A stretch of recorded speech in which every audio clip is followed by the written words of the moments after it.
Tuhan bersamamu. Inilah Injil suci menurut Markus.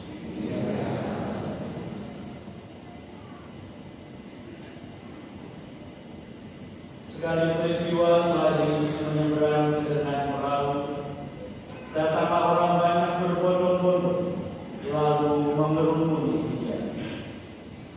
Sementara Yesus berada di tepi danau, datanglah seorang kepala rumah ibadat yang bernama Yairus. Ketika melihat Yesus, sujudlah Yairus di depan kakinya. Dengan sangat ia memohon kepadanya, "Anak perempuanku sedang sakit, hampir mati. Datanglah kiranya dan letakkanlah tanganmu atasnya, supaya ia selamat dan tetap hidup." Lalu pergilah Yesus dengan orang itu. Orang banyak berbondong-bondong mengikuti Dia dan berdesak-desakan di dekatnya. Di situ ada seorang perempuan yang sudah 12 tahun menderita pendarahan. Ia telah berulang-ulang diobati oleh berbagai tabib sampai habislah semua yang ada padanya. Namun sama sekali tidak ada faedahnya. Malah sebaliknya, keadaannya semakin memburuk. Dia sudah mendengar berita-berita tentang Yesus. Maka di tengah-tengah orang banyak itu yang mendekati Yesus dari belakang dan menyentuh pakaiannya, sebab katanya, "Asal kusentuh saja pakaiannya, aku akan sembuh." Sungguh, seketika itu juga berhentilah pendarahannya, dan ia merasa badannya sudah sembuh dari penyakit itu. Pada saat itu juga Yesus mengetahui bahwa ada tenaga yang keluar dari dirinya. Lalu ia berbalik di tengah orang banyak itu dan bertanya, "Siapa yang menyentuh pakaianmu?" Murid-muridnya menjawab, "Engkau melihat sendiri bagaimana orang-orang ini berdesak-desakan dekatmu. Bagaimana engkau bertanya, siapa yang menyentuh aku?" Lalu Yesus memandang sekelilingnya untuk melihat siapa yang telah melakukan hal itu. Perempuan itu menjadi takut dan gemetar ketika ia mengetahui apa yang telah terjadi atas dirinya. Ia pun tampil dan sujud di depan Yesus.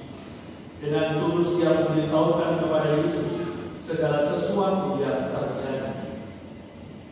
Lalu kata Yesus kepada perempuan itu, "Hai anakku, imanmu telah menyelamatkan engkau. Pergilah dengan damai dan tetaplah sembuh dari penyakitmu." Ketika Yesus masih berbicara, datanglah orang dari keluarga kepala rumah ibadat itu dan berkata, "Anakmu sudah mati. Untuk apa engkau masih menyusahkanku?" Tetapi Yesus tidak menghiraukan perkataan mereka dan berkata kepada kepala rumah ibadat, "Jangan takut, percaya saja." Lalu Yesus tidak memperbolehkan seorang pun ikut serta, kecuali Petrus, Yakobus, dan Yohanes, saudara Yakobus. Mereka tiba di rumah kepala rumah ibadat itu. Di sana Yesus melihat orang-orang ribut, menangis dan meratap dengan suara nyaring. Sesudah masuk, Yesus berkata kepada orang-orang itu, "Mengapa kamu ribut dan menangis? Anak ini tidak mati, tetapi tidur." Tetapi mereka mentertawakan Yesus. Yesus lalu menyuruh semua orang itu keluar. Ia membawa ayah dan ibu anak itu serta mereka yang bersama-sama dengan Yesus masuk ke dalam kamar anak itu. Lalu Yesus memegang tangan anak itu, katanya, "Talita kum," yang berarti, "Hai anak perempuan, aku berkata kepadamu, bangunlah." Seketika itu juga anak perempuan yang berumur 12 tahun itu berdiri tegak dan berjalan.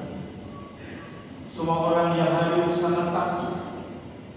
Dan dengan sangat Yesus berpesan kepada mereka supaya jangan seorang pun mengetahui hal itu. Lalu Yesus menyuruh mereka memberikan makanan kepada anak perempuan itu. Demikianlah sabda Tuhan.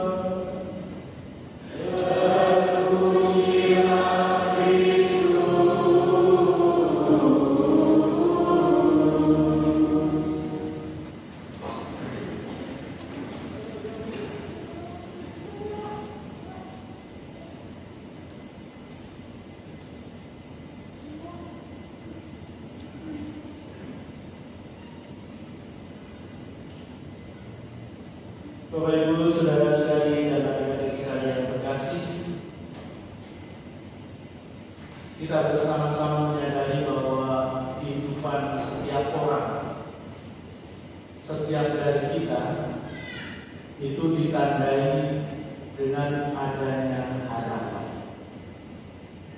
Setiap dari kita mempunyai harapan.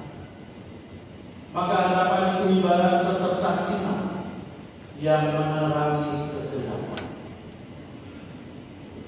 Dan kita sebagai orang-orang Katolik, sebagai pengikut-pengikut Kristus, harapan itu diperkuat lagi, disempurnakan dengan iman dan kasih. Nah, bacaan-bacaan yang baru saja kita dengarkan tadi menggambarkan pentingnya harapan, iman, dan kasih. Dalam bacaan Injil tadi digambarkan seorang wanita yang telah 12 tahun menderita sakit pendarahan. Sudah banyak usaha untuk menyembuhkan sakitnya, berganti-ganti tabib untuk mengobatinya, tetapi sepertinya sia-sia belaka. Bahkan keadaannya semakin memburuk. Dan ini yang membuat dia semakin putus asa. Tetapi tiba-tiba dia mendengar tentang Yesus. Dan dia sudah mendengar cerita tentang Yesus yang mampu menyembuhkan berbagai macam penyakit. Dan disinilah tadi yang dia merasa sudah terpuruk, tidak ada harapan, muncul kembali harapan. Ada secercah sinar dia mendengar tentang Yesus yang akan lewat di sini. Maka di antara kerumunan orang banyak, dia nekat karena untuk memenuhi kerinduannya, memenuhi harapannya, yaitu pengen sembuh. Bayangkan, sudah 12 tahun menderita, sudah berjuang tapi tidak sembuh-sembuh. Maka dia nekat dengan keyakinan, asal saya bisa menjamah jubah-jubahnya saja, saya pasti sembuh. Dan benar, ketika dia sudah menjamahnya, dia sungguh sembuh. Luar biasa, tidak sebanding dengan usahanya yang sudah 12 tahun, dengan keyakinan mantap bahwa Yesus bisa menyembuhkannya. Dan Tuhan Yesus sendiri menegaskan, anakku, imanmu telah menyelamatkanmu. Begitu pula Yairus, dia mempunyai anak berumur 12 tahun dalam keadaan sekarang. Dia datang kepada Tuhan Yesus supaya dia menumpangkan tangannya, supaya anaknya bisa tetap hidup. Lalu di dalam perjalanannya, anggota keluarganya menjemputnya. Anakmu sudah mati. Kenapa mesti menyusahkan sang guru? Tapi Yesus bersabda, jangan takut. Mari kita jalan terus dan percaya.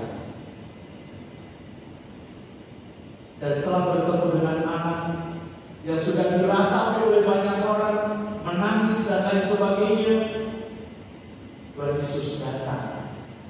Walaupun ditertawakan oleh mereka yang hadir, karena Yesus mengatakan bahwa anak ini hanya tidur. Kenapa kamu ribut? Kenapa kamu menangis? menjamah anak itu, "Talita, hai anak, bangunlah." Dan seketika itu juga anak itu bangun. Bapak Ibu saudara-saudara yang terkasih, harapan dan kepercayaan memberikan keselamatan. Harapan dan kepercayaan memberikan mereka kebahagiaan. Karena apa yang mereka rindukan bisa terjadi di dalam kehidupan mereka. Nah, kalau kita menyadari perjalanan kehidupan kita masing-masing, entah kita sebagai anak-anak, sebagai remaja, sebagai orang dewasa, sebagai orang tua, siapa di antara kita yang tidak pernah punya masalah? Mungkin di antara kita tidak ada yang berani mengatakan bahwa saya zero masalah. Kalau tentu jujur dengan dirinya sendiri. Karena masalah itu bisa saja terjadi di dalam diri kita sendiri tanpa pengaruh oleh yang lain. Jadi problem itu berada dalam diri kita sendiri. Bisa saja karena ada masalah kita lalu kemudian mempunyai cara pandang yang sama, cara berpikir yang sama. Tetapi juga bisa jadi kita punya masalah dengan orang lain, entah itu masalah relasi. Dan orang lain itu bisa saja orang-orang yang serupa dengan kita, entah suami, entah istri, entah anak, entah kakak atau adik, atau saudara, atau mertua. Bisa saja ada masalah di antara kita. Bisa jadi juga kita punya masalah karena ada penyakit dalam diri kita. Apalagi penyakit yang tak terduga tiba-tiba disampaikan kepada kita. Cancer misalnya. Kalau hanya dikatakan bahwa ya Romo itu sudah masuk darah. Apa itu darah? Yang darah tinggi. Mungkin tidak mengejutkan. Tapi kalau misalnya cancer, penyakit-penyakit bergengsi begitu, ya biasanya kita shock ketika itu. Dan mungkin ada rupa-rupa contoh yang ada di dalam diri kita masing-masing dan itu kita pandang sebagai masalah. Dan mungkin kita juga sudah mengusahakan berjuang selama ini untuk bisa sembuh dari sakit, untuk kita tetap sehat, untuk kita selesai dari masalah-masalah kita. Tapi bisa juga terjadi rupa-rupa usaha sudah kita perjuangkan, tetapi sepertinya tidak ada perubahan di dalam diri kita. Mungkin kita juga putus asa, seperti tidak ada harapan. Oleh karena itu Bapak Ibu saudara-saudara yang terkasih, dari kisah yang terungkap dalam bacaan Injil tadi, kiranya mengingatkan kita sekalian bahwa tiada kesulitan tanpa jalan keluar, tiada penyakit tanpa obat. Maka biarpun hanya secercas sinar, tetapi itu bisa memberikan harapan kepada kita sekalian, sehingga kita tidak menyerah pada keadaan, tetapi kita mau bangkit dan selalu berusaha, berjuang terus-menerus. Seperti wanita tadi yang dikabarkan, dia sudah tidak tahu malu di antara kerumunan orang yang berdesak-desakan. Karena rindunya untuk sembuh dari sakitnya, dia terobos sampai dekat pada Yesus. Tidak harus berbicara pada Tuhan Yesus, tapi yakin dan percaya bila aku menjamah jubahnya saya, pasti saya akan sembuh. Dan seperti itu juga sembuh dan terjadi di dalam kerinduan wanita. Tadi dalam bacaan yang kedua kita mendengarkan bagaimana Santo Paulus memberikan kesaksian bahwa hidup itu tidak seorang diri. Karena memang benar kita ini diciptakan bersama dengan yang lain. Dan karena itu kita juga kenal sebagai makhluk sosial. Kehidupan kita bersama-sama dengan yang lain. Apalagi kita diciptakan di tengah-tengah dunia ini untuk hidup berbahagia, bukan untuk susah. Tapi mungkin kita juga bertanya, ya katanya mau berbahagia, tapi kami selalu susah, Bro. Tiada hari Nah, Bapak Ibu Saudara-saudara yang terkasih, di sini kita diajar untuk terbuka, membuka diri terhadap yang lain. Bahwa di antara anggota keluarga kita, di antara sahabat kenalan kita, ada begitu banyak orang-orang lain. Ada begitu banyak orang yang siap membantu bagi kita. Maka kita hanya perlu untuk membuka diri. Maka siapa yang bertekun dalam harapan, iman dan perbuatan kasih, seperti yang terungkap dalam kitab Kebijaksanaan dalam bacaan yang pertama tadi, akan mengembalikan hakikat manusia sebagai gambaran Allah, yaitu hidup berbahagia di dalam keselamatan. Nah, Bapak Ibu Saudara-saudara yang terkasih, kita semua ingin hidup berbahagia, kita semua ingin hidup kita selamat. Maka untuk mencapai itu, mari ada beberapa hal yang perlu kita perhatikan. Pertama adalah harapan. Karena harapan ini yang memungkinkan kita sekalian untuk selalu berusaha dan berjuang. Harapan menjadi secercah sinar yang membuat kita untuk bangkit kembali, berjuang kembali. Yang berikutnya adalah iman. Kita bersama menyadari bahwa sebagai manusia memang kita lemah, kita terbatas. Maka kita perlu mengandalkan Tuhan. Kita perlu melibatkan Tuhan di dalam menjalani kehidupan ini dan juga di dalam menghadapi segala permasalahan-permasalahan yang ada di dalam hidup kita. Sehingga kita juga berani bersandar pada penyelenggaraan. Dan yang berikutnya adalah kasih. Maka apa yang kita terima itu bukan untuk kita sendiri. Apa yang kita terima kita persembahkan kembali kepada Tuhan. Tapi juga mungkin apa yang ada dalam diri kita ini juga berguna, bermanfaat bagi orang lain. Sehingga kita sekalian juga menjadi orang-orang yang dipenuhi oleh kasih, yang mempunyai semangat untuk berbagi. Tuhan memberkati kita sekalian. Bapak Ibu Saudara-saudara yang terkasih, mari sekarang kita bangkit berdiri, kita bersama-sama memperbarui syahadat iman kepercayaan kita. Aku percaya